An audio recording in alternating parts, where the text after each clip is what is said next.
Hello दोस्तों, मैं फिर से आ चुका हूँ एवोल्यूशन फॉर्म 3 के एक और नई एपिसोड के साथ। इस एपिसोड की शुरुआत में हम लोग देख पाते हैं केदारवाल क्लिन का और एल्डर अपने मुंह में अपनी पार को अच्छी तरह से केदार को जोर से चिल्ला कर कहने लगा, या तो भी आगे मुझे यहाँ पर इस प्लेनेट को क्यों ना खत्म करना पड़े। और फिर वो एल्डर बहुत ज्यादा गुस्से में जोर से चिल्ला कर कहने लगा, मैं किसी भी हालत में तुम्हें इस प्लेनेट को लेने नहीं देने वाला हूँ। अगली पर उस एल्डर की इस बात को सुनने के बाद दिव्यांजलि एक सीरियस फेस बनाकर उस एल्डर की तरफ देखते उस एल्डर से क्या तुमने अभी क्या कहा। और फिर हम लोग देख पाते उस एल्डर ने अपने मुंह से एक लेजर बीम को दिव्यांजलि की तरफ छोड़ दिया है। और फिर हम लोग देख पाते वो लेजर बीम डायरेक्टली आकर दिव्यांजलि के साथ हिट होने लगा।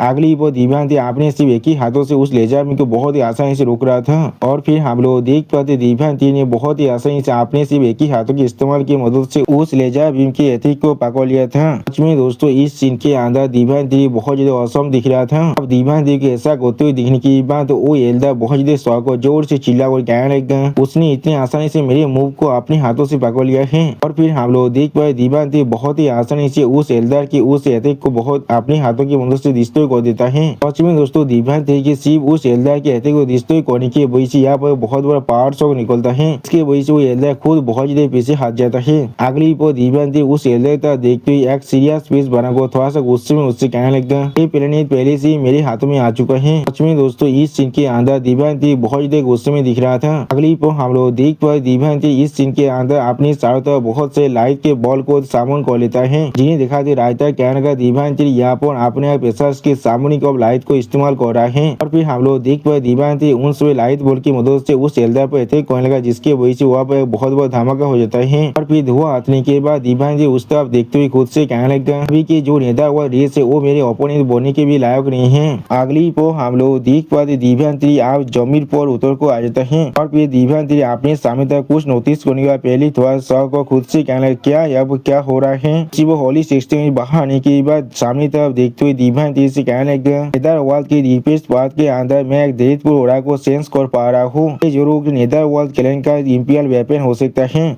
और वो अभी इस तरह भी आ रहा है। जो सुनने के बाद दिव्यांजलि एक सीरियस फेस बनाकर अपने सामने तरफ देखने लगा। अगली पर हम लोग फेस को तोड़ती हुई एक कार्पेट लाइट को दिव्यांजलि तरफ आते हुए देख पाते हैं। वो दिव्यांजलि उस लाइट की तरफ देखते हुए थोड़ा सा घबरा को अपनी मन में कहने लगा, नेदरवाल का इंपीरियल वेपन क्या मुझसे दूर भाग रहा है, क्या वो भी अपनी बातचीत हुई नेतावाल रेसेस की फिल्म को यहाँ पर कैरी कर रहा है। वो नेतावाल क्लैन के इंपीरियल वेपन को वहां से भागते हुए देखने के बाद दिव्यांजलि अपने मन में कहने लगा, उसके व्हील इस तरह से डिफीट हो चुका है जो वो अब इस पूरी इरा के अंदर सिर्फ सोने वाला है और कुछ भी नहीं कर सकता है। और वो अपनी जो लेगेसी की फिल्म है उसे जरूर पिजअप करने की कोशिश करेगा। अगली वो होली सिस्टम अपने सामने तरफ देखते हुए थोड़ा शहरों को खुद से कहने लगा, नेदरवाल क्लैन की फेथ अब पूरी तरह से खत्म हो चुका है। और फिर हमें नेदरवाल के डीप एरिया के अंदर का सीन दिखाते हैं। अब हम लोग दिव्यांजलि को एक सिंहासन पर बैठे हुए देख पाते हैं। सच में दोस्तों, इस सीन के अंदर दिव्यांजलि देखने में बहुत ज्यादा कूल दिख रहा था। अगली पर दिव्यांजलि के सामने हम लोग यहाँ पर बहुत से नेदरवाल के मेंबर को देख पाते जो लोग अभी दिव्यांजलि के सामने खड़ा हुआ था। और फिर दिव्यांजलि उनके तरफ देखते हुए सीरियस फेस बनाकर अपने मन में कहने लगा, नेदरवाल क्लैन की जो कोर इवेंट्स है वो लोगों ने मेरे सामने खुद को शानदार करने को चूज कर लिया है और बाहर की दुनिया को इसके बारे में कुछ भी नहीं मालूम है। मैंने यहाँ पर असल में क्या क्या कर दिया है। मैंने सिर्फ डार्क स्टार फील्ड को यहाँ पर हराया नहीं है, मैंने उसे अच्छी तरह से कंकर तो कर लिया है। और फिर दिव्यांजलि बहुत से नेदर क्लैन के मेंबर की तरफ देखते हुए अपने मन में कहने लगा, मैं अब आसानी से इन सभी को साबित कर सकते हो और अपनी ताकत को पहले से ज्यादा बढ़ा सकता हूँ। यानी दोस्तों, दिव्यांजलि यहाँ पर अपने लिए और एक नया आर्मी को बढ़ाने के बारे में सोच रहा है। अगली पर दिव्यांजलि नेदरवाल क्लैन की ड्रैगन की तरफ देखते हुए अपने मन में कहने लगा, उससे भी ज्यादा जरूरी चीज यहाँ पर एक छोटा सा नेदर ड्रैगन भी है।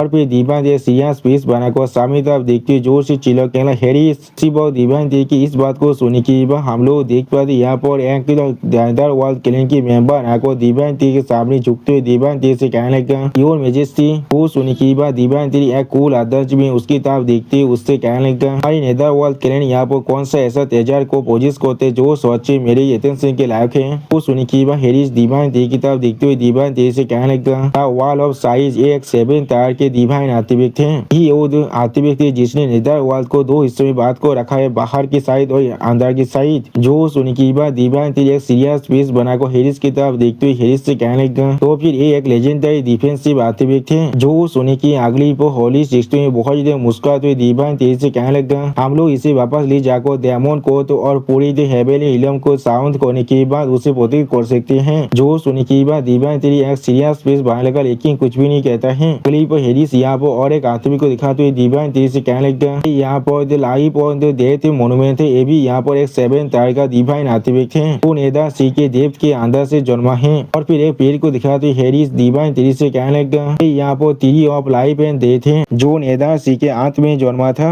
सच में दोस्तों ये पेड़ यहाँ पर बहुत ज्यादा आलोक दिख रहा था। अगली पर हेरिस और डिवाइन तेरी को अपने हाथों के अंदर से एक ब्लैक फिल्म को बाहर निकाल कर दिखाने लगा। इसे देखने के बाद डिवाइन तेरी बहुत ज्यादा शौक को अपनी सीट से उठते हुए जोर से चिल्ला कर ये चीज क्या। वह डिवाइन तेरी की बातों काटते हुए हेरिस थोड़ा सा मुस्का को डिवाइन तेरी से कहने लगा, ये यहाँ पर डार्क मेटर है। जो सुनने के बाद डिवाइन तेरी बहुत ज्यादा शौक को जोर से चिल्ला कहना, क्या डार्क मेटर। अगली पर हेरिस डार्क मेटर को दिखाते हुए डिवाइन तेरी से कहने लगा, कुछ रास्तों से ये यहाँ पर एक ऐसा तेजर है जो या तो 9 डिवाइन आयरन से भी ज्यादा रेयर है। वो सुनने के बाद डिवाइन तेरी अपने हाथ को बढ़ाकर अपने पैर को थोड़ा सा रिलीज करने लगा। अगली पर हम लोग देख पाए डिवाइन तेरी ने उस ब्लैक मेटर को अपनी तरफ खींच लिया है। इस चीज को हेरिस सिर्फ खड़ा को देख रहा था लेकिन कुछ भी नहीं कह रहा था। और फिर डिवाइन तेरी उस ब्लैक मेटर को बहुत ज्यादा करीब से देखते हुए अपनी मन में कहने लगा, इसी यहाँ पर डिवाइन ऑब्जेक्ट कहना थोड़ा सा भी एक्सैजरेशन नहीं है। और फिर डिवाइन तेरी क्या देखते हुए हेरिस थोड़ा सा मुस्का को डिवाइन तेरी से कहने लगा, इस प्लेनेट के अंदर बहुत ज्यादा डार्क मेटर है। वो सुनने के बाद डिवाइन तेरी थोड़ा सा मुस्का को हेरिस से कहने लगा, इस दिन से आप तुम यहाँ पर इस नेदर वर्ल्ड की किंग बनने वाले हो। और फिर डिवाइन तेरी सीरियस फेस बनाकर हेरिस की तरफ देखते हुए हेरिस से कहने लगा, और अभी से तुम यहाँ पर 10% डार्क मेटर को रिसीव करने वाले हो और बाकी से रिसोर्सेज में से तुम 20% को खुद के लिए रख सकते हो, खुद के पावर को डेवलप करने के लिए। सच में दोस्तों इस सीन के अंदर डिवाइन तेरी बहुत ज्यादा सीरियस दिख रहा था। अब डिवाइन तेरी की इस बात को सुनने के बाद हेरिस डिवाइन तेरी के सामने झुकती हुई जोर से चिल्ला को डिवाइन तेरी से कहने लगा, योर मेजेस्टी आपका बहुत ज्यादा शुक्रिया। और फिर हमें कुछ देर बाद का सीन दिखाते हैं जहाँ पर हम लोग उस नेदर वर्ल्ड प्लेनेट के दूसरी तरफ का सीन देख पाते हैं। उसी पर वहाँ पर हम लोग डिवाइन तेरी को आते हुए देख पाते हैं। और फिर डिवाइन तेरी सीरियस फेस बनाकर अपनी सामने तरफ देखने लगा। अगली पर हम लोग डिवाइन तेरी के सामने एक पेश पोर्टल को देख पाते जो देखने में बहुत ज्यादा क्रीपी दिख रहा था। और फिर डिवाइन तेरी उस पेश पोर्टल की तरफ देखते हुए एक सीरियस फेस बनाकर अपने मन में कहने लगा, यही वो रीफ थे जिसके बारे में हेरिस बात कर रहा था। वो रीफ जो यहाँ पर डार्क मेटर को जन्म देता है।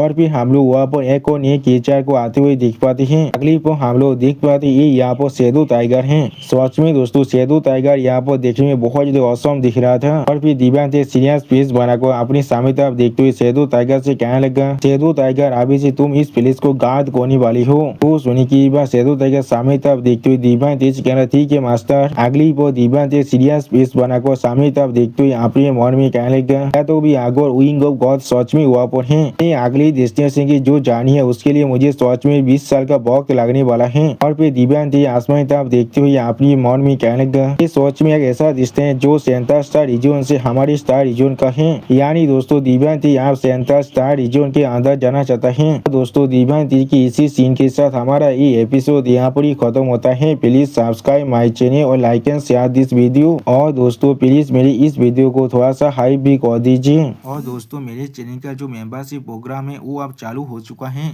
वहाँ पर मैं नई मानव को एक्सप्लेन कर रहा हूँ और बहुत जल्दी से वही मानव का एपिसोड को भी ला रहा हूँ। इसीलिए आप लोग चाहे तो वहाँ पर ज्वाइन कर उस सारे मानव को देख सकते हैं। इसीलिए दोस्तों प्लीज मेरी मेंबरशिप प्रोग्राम को ज्वाइन कर लीजिए। Okay bye bye sayonara.